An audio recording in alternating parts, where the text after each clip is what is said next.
मैंने तुम लोगों को कल सिखाया था कि जैसे 1.46 होता है तो कैसे उसको P अपॉन क्यू के फॉर्म में लेकर आते हैं, राइट। अब उसके लिए क्या करते हैं, let x is equal to 1.466666। Point के बाद कितने ऐसे नंबर्स हैं, पॉइंट के बाद टोटल कितने नंबर्स हैं, 2।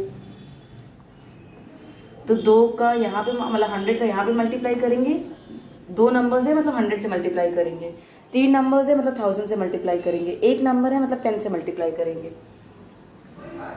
और यहाँ पर 100 से।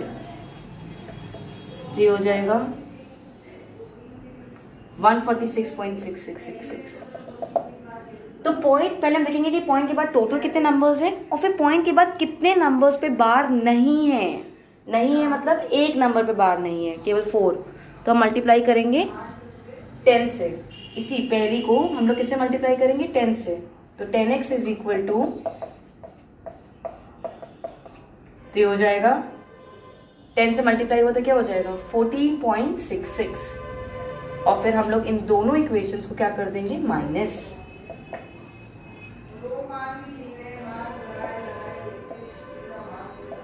फिर ये 90 उधर जाके डिवाइड हो जाएगा।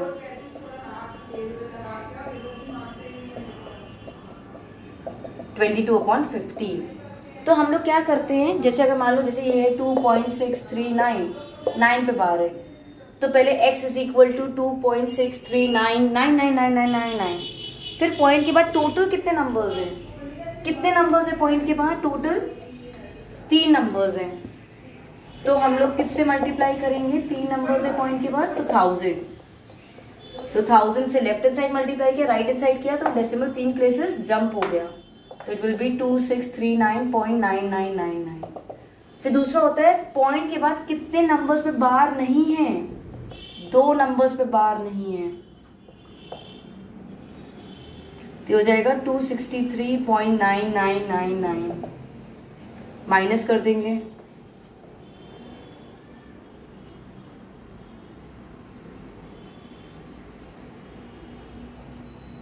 फिर उधर जाके क्या हो जाएगा, डिवाइड हो जाएगा। अगर ये रिड्यूस हो रहा है 3 4 5 5 6 11 11 7 18, हाँ हो रहा है, 9 के टेबल में 18 आता है।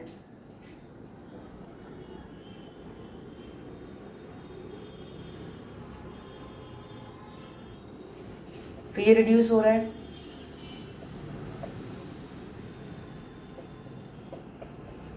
(66/25), राइट। तो हमें क्या देखना होता है, पॉइंट के बाद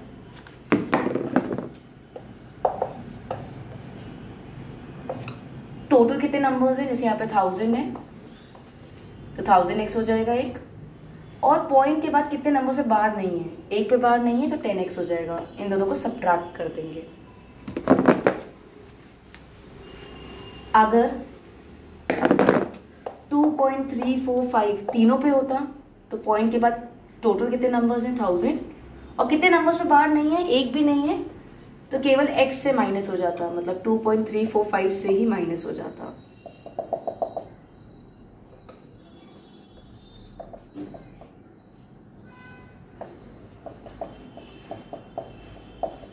एक भी नहीं है पॉइंट के बाद नंबर जिस पे बार नहीं है, तो x से ही माइनस हो जाएगा, कुछ है ही नहीं और माइनस करने के लिए। अब नेक्स्ट √2 प्लस √3 प्लस 2√2 है मान लीजिए। तो हम लोग कैसे करेंगे, पहले इसको पढ़ते हैं। ये √2 है, ये √3 है, ये 2√2 है। अब हम इसको कैसे करेंगे, √2 को हम लोग कुछ देर के लिए x मान लेंगे। √3 है, ये अलग रूट में चीज है तो उसको हम उसका मान लेते हैं y। 2√2 है तो 2 तो वही रहा, √2 को हमने क्या माना था, x प्लस 2x क्या देगा, 3x प्लस y। x की जगह हमने लिखा √2 और y हमने क्या माना था, √3। फिर से देखते हैं,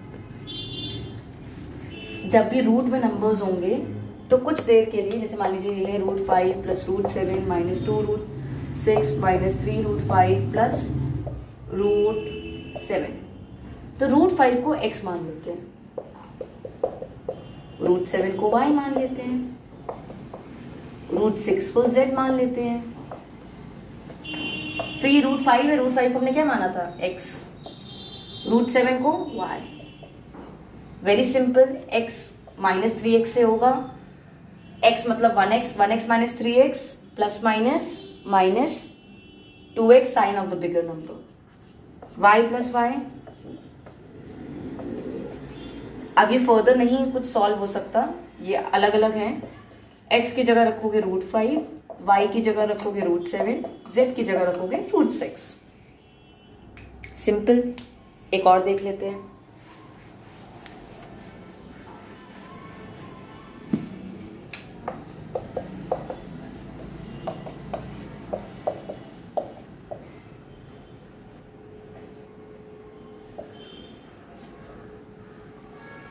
रूट 17 को मान लेते हैं x, रूट 3 को मान लेते हैं y, फिर रूट 17 है x, फिर रूट 3 है।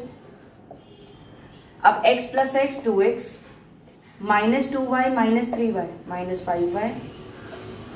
x की जगह रखा हमने रूट 17, फिनिश, राइट।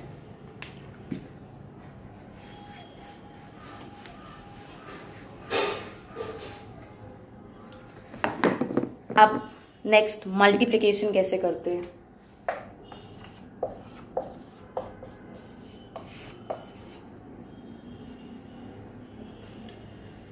यहां पे बाहर 2 है, यहां पे बाहर 3 है, 2 3 ज़ा 6, रूट 3 इंटू रूट 5 है, रूट 15। फिर 15 के फैक्टर्स कर लीजिए। ठीक है, 3 और 5 भी आ रहा है, कोई बात नहीं, छोड़ दीजिए, मतलब ये आप अपने आप चेक कीजिएगा। हम क्यों कर रहे हैं फैक्टर्स मैं बताती हूँ। इसीलिए 3 रूट 7 इंटू 2 रूट 14 है। फिर वही करेंगे, बाहर बाहर वालों को मल्टीप्लाई कर लेंगे, अंदर अंदर वालों को। फिर 98 के फैक्टर्स करेंगे।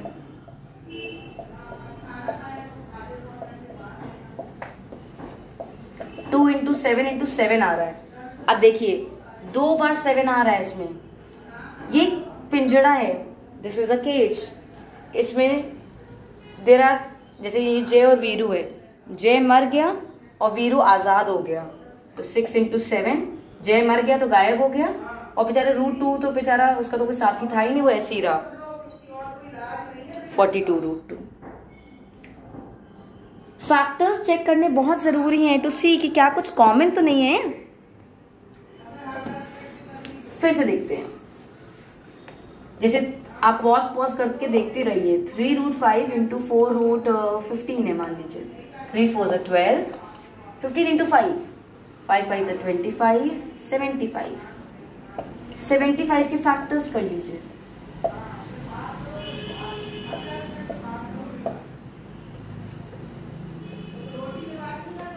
ये देखो कॉमन आ गया, जय वीरू एक बाहर निकल आया और बेचारा ये रूट 3 अंदर ही रह गया। 12 इंटू 5 ये बाहर आके 12 से मल्टीप्लाई हो जाएगा।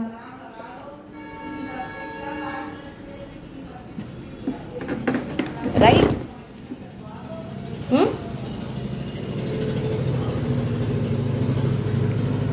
और देखते हैं,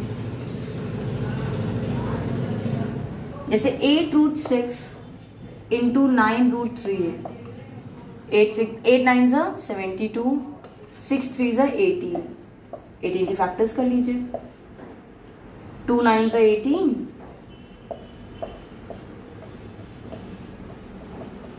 कुछ कॉमन आ रहा है बाहर? हाँ, 3 आ रहा है।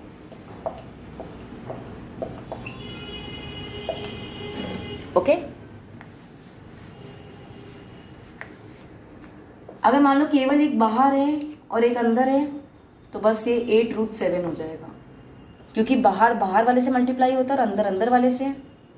यहाँ पे बाहर अंदर है तो ऐसे ही लिख दीजिएगा इसको।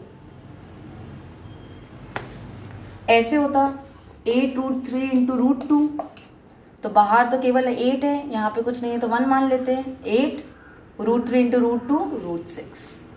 6 के फैक्टर्स कर लीजिए, कुछ बाहर तो आ नहीं रहे।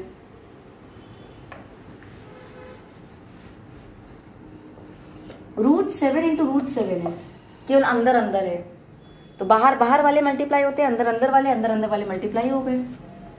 √49 के फैक्टर्स कर लीजिए, 7 आ गया। एक्चुअली क्या होता है, अगर दो सेम नंबर्स मल्टीप्लाई हो रहे हैं, जैसे √5 इंटू √5, तो √25 आएगा, फैक्टर्स करोगे तो 5 आ जाएगा। √3 इंटू √3 होगा तो 9 आएगा, फैक्टर्स करोगे तो 3 आ जाएगा। तो डायरेक्टली बोल दिया करो, जैसे सेम नंबर मल्टीप्लाई हो रहे हैं, मान लो √8 इंटू √8, तो से 8 instead of 64 of factors. √5 into √5 5, √2 into √2 2, √6 into √6 6, क्योंकि √6 इंटू √6 36 होगा, फैक्टर्स करोगे तो क्या होगा 6 ही होगा। ये भी देखिए, जैसे 3√7 इंटू √7 है, तो बाहर बाहर वाले मल्टीप्लाई हुए, अंदर अंदर वाले। √7 इंटू √7, या तो डायरेक्टली लिख दो 7 होता है, या अगर ऐसे नहीं करना है, लंबा करना है, तो √7 इंटू √7 √49, फिर रूट वाले के फैक्टर्स कर लीजिए, तो 7 बाहर निकल आएगा, रूट के अंदर कुछ नहीं रहेगा।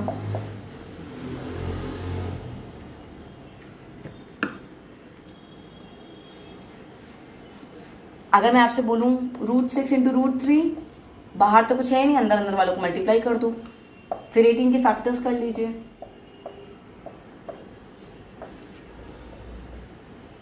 थ्री बाहर निकल आएगा।